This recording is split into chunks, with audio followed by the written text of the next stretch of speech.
Ouais, ça va ça. Ah, bah non, j'ai touché. Qu'est-ce que t'as fait? T'es sûr? Clique, non, clique là. Clique là. Oui, déjà, Clique là. monter là. Clique là. Ah. Clique là. Ça marche bien. Là. Utilise ta Non, tablette au pas pire. celui-là. Celui-là. Non. Non. Putain. Vas-y, clique sur celui-là. Ah, c'est celui-là, tiens. Ouais, mais attends, moi. tu fais la présentation.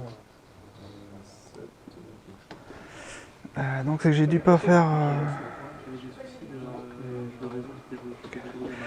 Donc bonjour, je m'appelle Claude Leliette, je travaille avec Agricole Technologies, donc on est une petite société, on a quelques agences nous aussi un peu partout. Comment Crédit Agricole? Ouais, Crédit Agricole, une petite boîte, ouais. On est soutenu par Macron, ça fait beaucoup de buzz en ce moment.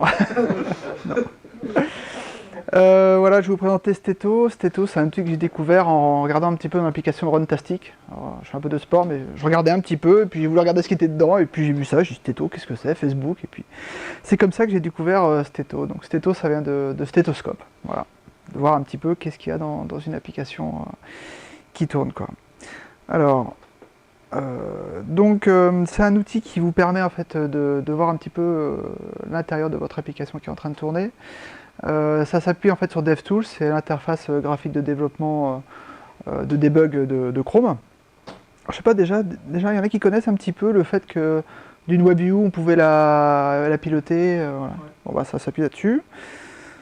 Donc ce que je fais, c'est que je vais vous montrer un petit peu des imprimes écran, puis après je vous montrerai directement en live si ça marche sur sa Mac. Donc en fait, il y a un outil qui permet de faire la vue hiérarchique.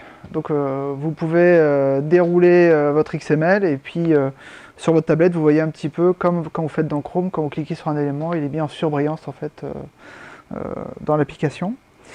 Et vous pouvez voir aussi la liste des activités qui sont lancées. Donc si vous avez 3 ou 4 activités qui sont dans la stack, et ben, vous les voyez encore vivantes. Et donc vous pouvez même les parcourir même si elle n'est pas affichée en fait. Vous voyez aussi tous les détails par exemple là on voit, je sais pas si vous voyez, c'est vrai, on voit assez bien.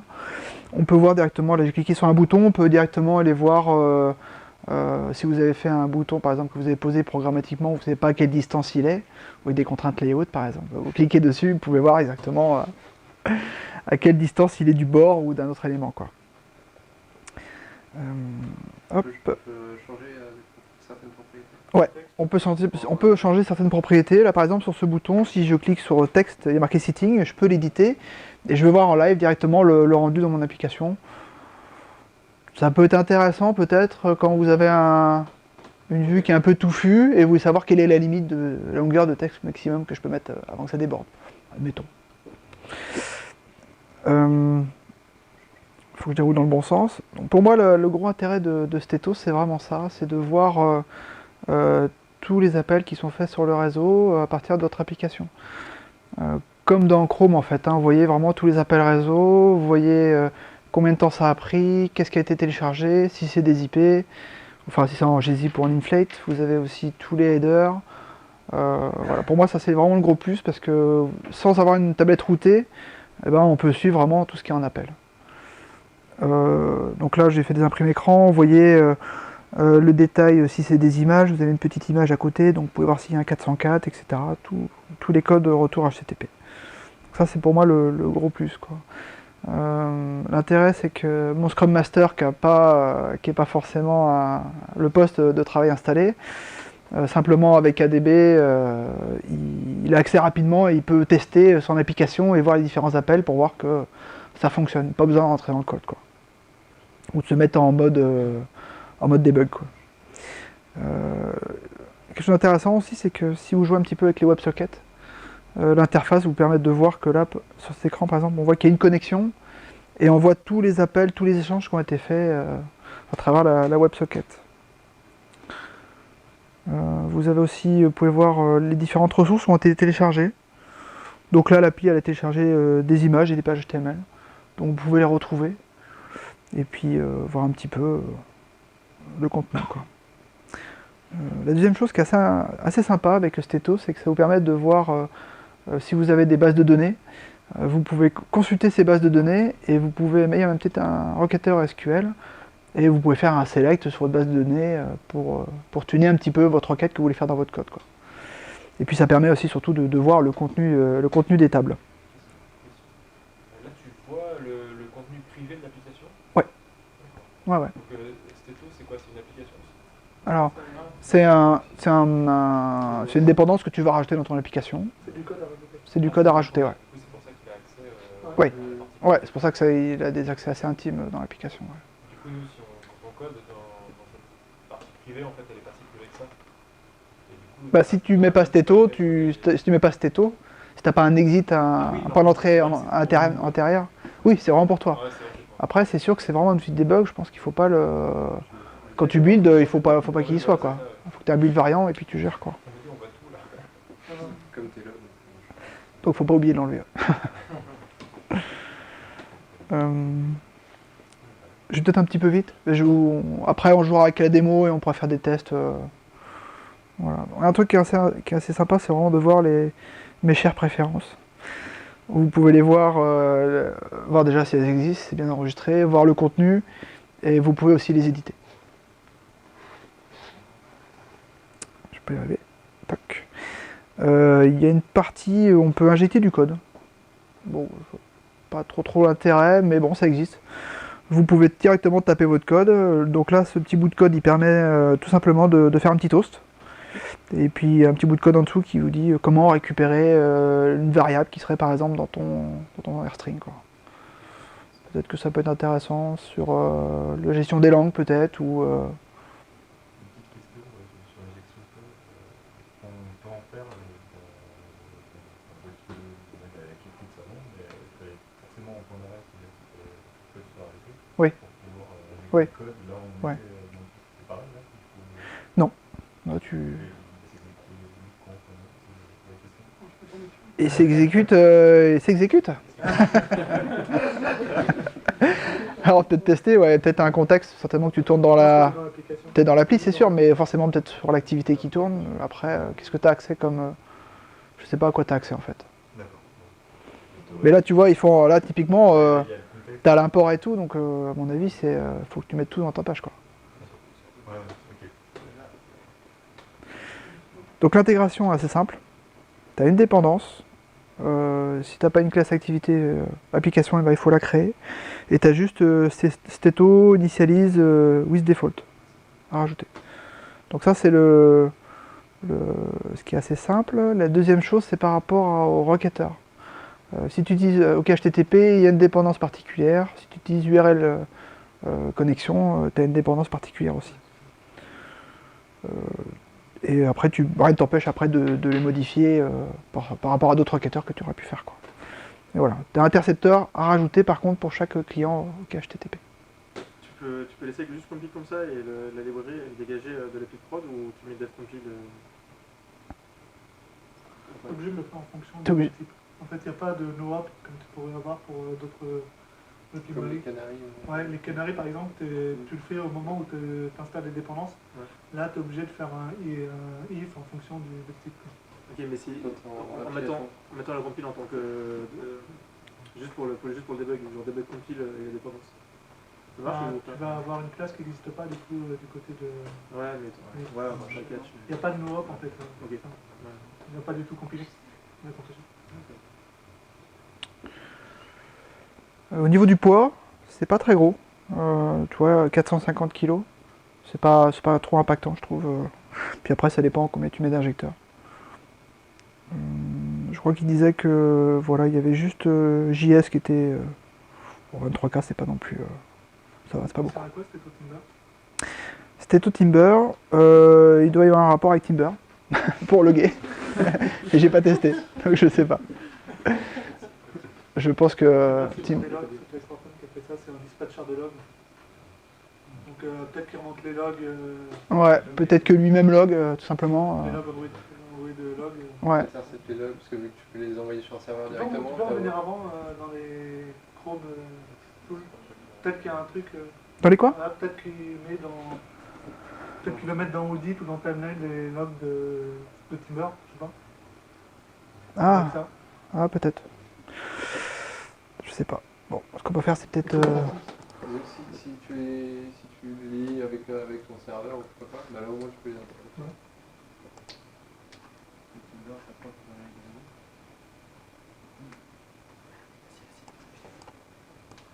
Hein? Alors...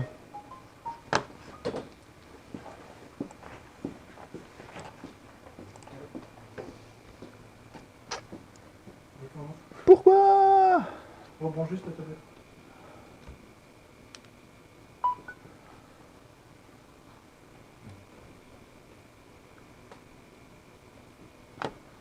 C'est ok sur la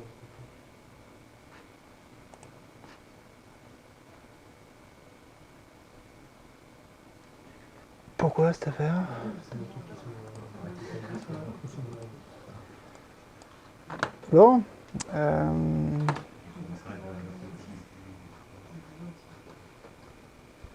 Je sais pas pourquoi. Tu fermes et tu relances.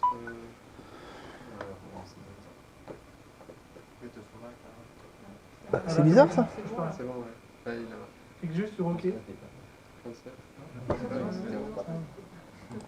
Si, il revient. Ah, c'est je suis en qu'il a envie là. Voilà. Donc ça c'est l'application qui est fournie en démo. Présente Blender. Donc là mon DevTools. Alors je vais peut-être pas montrer, peut-être à faire un peu trop vite. Donc en fait, dans l'URL directement, on clique, on fait Chrome Inspect, et ça vous permet de voir directement toutes les applications qui sont lancées sur la tablette avec Steto. Donc là j'ai mon petit bouton Inspect, et là je me retrouve directement dans ma fenêtre DevTools. Donc on va commencer par les éléments. Donc là vous voyez qu'au fur et à mesure que je vais dérouler, je vais trouver mes boutons, vous voyez que ça permet de retrouver, en fait, vous avez l'aide en fait, visuelle qui permet de retrouver différents éléments. Ce qu'on disait tout à l'heure, c'est qu'il y a certains champs qui sont éditables. Hein. Vous voyez, ça a mis à jour directement mon bouton. Et vous avez une fenêtre de préférence. Alors, j'ai rêvé au début de pouvoir modifier directement les valeurs, mais non, on peut pas. J'y ai cru, j'ai dit ah oh magique, on peut éditer, mais non. En fait, non. Tu crois que tu peux, mais tu peux pas. Mais on voit détails quoi. Donc là, c'était pour le parcours XML des éléments. Donc là, par exemple, pour le mode réseau. Donc on va aller voir, donc là c'est une application qui va télécharger sur un flux RSS des images et des pages. Donc voilà, donc il a lancé son téléchargement. Donc voilà, un petit peu comme dans Chrome, vous voyez tous les différents appels, vous voyez les statuts, vous voyez qu'est-ce qui a été téléchargé et vous voyez les différentes tailles. Alors les différentes tailles en fait, comme dans Chrome, vous avez le poids réellement de l'élément et le poids réseau, si vous avez de la compression gzip ou inflate. Et vous voyez aussi les différents temps. Et vous met la latence, donc c'est plutôt assez sympa de voir. Et l'enchaînement aussi des différents appels. Quoi. Quand on clique sur un élément, vous avez le détail. Exactement comme dans Chrome, vous retrouvez différents entêtes HTTP. Et puis la preview de ce qui a été téléchargé. Quoi. Alors, dans Source, vous retrouvez, il me semble, les pages HTML qui ont été téléchargées. Alors après, il y a certaines choses qui sont du DevTools Chrome, mais qui ne servent pas en fait. Hein. Timeline et profil, je n'ai pas compris, mais il n'y a pas rien de particulier. Quoi. Alors, par rapport aux préférences, donc si je reviens, si je vais dans Settings,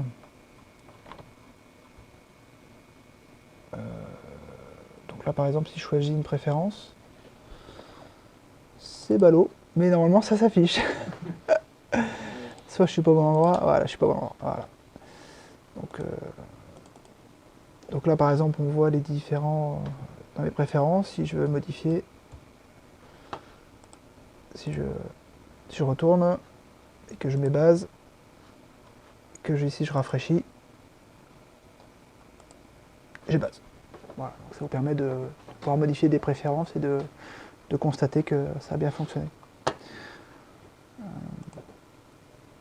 Par rapport aux bases de données, le téléchargement de tout à l'heure, les informations ont été mises en base de données. Et donc là, vous voyez en fait que si je retourne, peut-être qu'il va m'en télécharger d'autres. Non, voilà. Donc là, en fait, on voit bien que c'est les mêmes libellés. Hein. Voilà, donc les informations ont été mises en base. Si vous voulez faire un petit select, vous allez directement là. Alors vous voyez, il y a il y a une aide.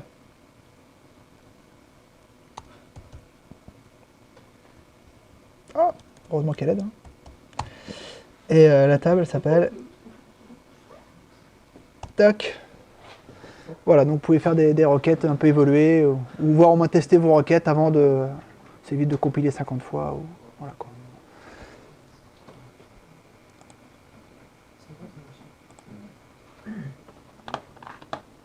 Alors, la dernière chose que je voulais vous montrer, c'était par rapport au network. Par rapport au WebSocket. Donc là, je vais me connecter au WebSocket. Tout dégage. Toc. Si on se connecte. Donc là, j'ai une connexion.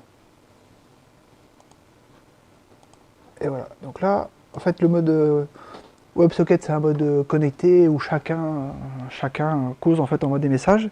Et donc là, on voit tous les différents messages qui ont été envoyés. Donc là, je suis connecté à un chat. Et donc, en fait... Je sais pas qu'ils aient WebSocket. Ouais.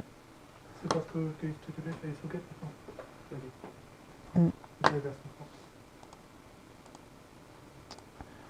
Donc j'avais du code mais sur mon PC, donc je vais pas le taper à la main, hein, mais voilà, je vous garantis que ça marche en fait. Faut me croire sur parole. Voilà, vous avez des questions? Vous voulez qu'on fasse un essai sur quelque chose ou... Alors est-ce que j'ai fait le tour? Ouais, je pense que je vous ai tout montré. Ouais. Peut-être qu'on va... On va peut-être... Si tu supprimes le nœud là, le nœud. J'ai essayé, tu peux pas. Apparemment, il montre quasiment que l'attribut texte, et les ID. C'est que les trucs qui te montrent là en fait. En fait, avec Après, cette en application, visualisation sur la droite. si je peux me permettre de t'interrompre, Vas-y. avec cette application, on peut justement, on peut vraiment voir les éléments qui composent une application, quoi. Ouais, ouais.